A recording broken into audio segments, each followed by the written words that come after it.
रात का आसमान पूरी तरह से काला था जब कैप्टन जेम्स हॉकिंस ने अपने B-17 बम वर्षक विमान का नियंत्रण संभाला।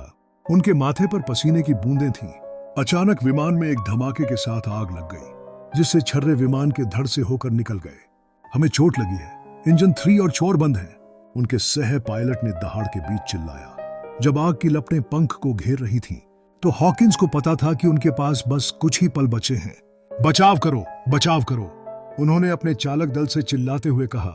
जब बमवर्षक विमान नीचे जर्मन ग्रामीण इलाकों की ओर गिर रहा था, हॉकिंस ठंडी हवा में लुढ़क गए और उनका पैराशूट कॉर्ड खिंच गया। एक झटके से छतरी खुल गई और वे दुश्मन के इलाके में चले गए। जैसे ही वे जमीन के पास पहुंचे, नीचे से गोलियों की बौछार होने लगी।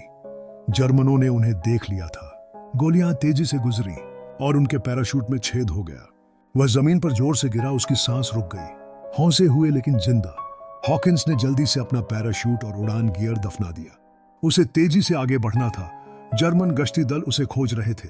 जैसे ही भोर हुई, उसने एक किसान के खलिहान को देखा और छिपने के लिए अंदर चला गया। योजना बनाते समय उसका दिमाग तेजी से चल रहा था। वह नाजी कब्जे वाले फ्रांस में था, जहां कोई आपूर्ति नहीं थी, कोई हथियार नहीं था और मित्र देशों की सेनाओं से संपर्क करने का कोई तरीका नहीं था। कई दिनों तक हॉकिंस केवल रात में ही आगे बढ़ा, भोजन की तलाश में और जर्मन गश्ती दल से बचता रहा।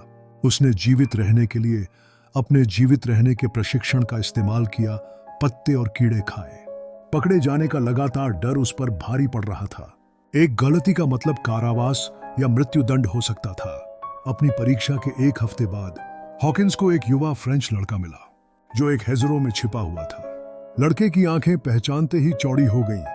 वह जानता था कि हॉकिंस एक मित्र देशों का एयरमैन था, लेकिन अलार्म बजाने के बजाय लड़के ने हॉकिंस को अपने पीछे आने का इशारा किया। दिल की धड़कनें तेज होने पर हॉकिंस ने बच्चे पर भरोसा करने का जोखिम भरा फैसला किया। लड़का उसे एक फार्म हाउस में ले गया, जहां हॉकिंस को अपने सह पायलट और बमवर्षक को छिपे हुए देखकर झटका लगा। वे पकड़े जाने से बचने में भी कामयाब रहे थे।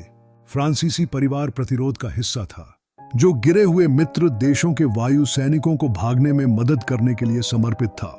हॉकिंस को अपने विमान के गिरने के बाद पहली बार उम्मीद की किरण दिखी। अगले महीने में प्रतिरोध ने वायु सैनिकों को सुरक्षित घरों के बीच पहुंचाया, हमेशा जर्मनों से एक कदम आगे। उन्होंने नागरिक कपड़े, जाली कागजात और एक कवर स्टोरी प्रदान की। हॉकिंस इन साधारण फ्रांसीसी नागरिकों की बहादुरी पर आश्चर्यचकित थे, जिन्होंने उनकी मदद करने के लिए सब कुछ जोखिम में डाल दिया। उनके भागने का अंतिम चरण सबसे खतरनाक होगा, तटस्थ स्पेन में एक खतरनाक पहाड़ी पार करना। जब वे अंधेरे की आड़ में निकले, तो हॉकिंस को पता था कि अगले 48 घंटे यह निर्धारित करेंगे कि वे घर पहुंचेंगे या युद्धबंदी शिविर में पहुंचेंगे।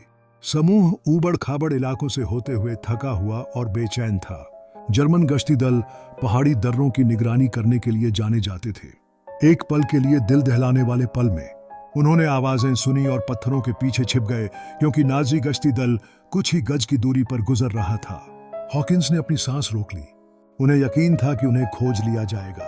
2 दिन की थका देने वाली यात्रा के बाद वे आखिरकार स्पेन पहुंच गए। हॉकिंस को यकीन ही नहीं हो रहा था कि वे वहां पहुंच गए हैं। जब उन्हें एहसास हुआ कि वे आखिरकार सुरक्षित हैं, तो उनके पैर राहत से कांप उठे।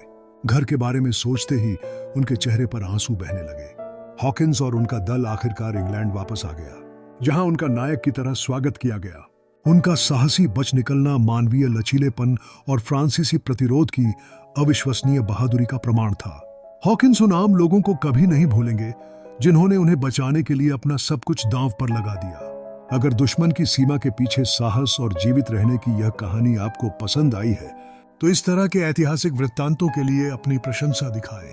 आपका समर्थन इन महत्वपूर्ण कहानियों को भविष्य की पीढ़ियों के लिए जीवित रखने में मदद करता है।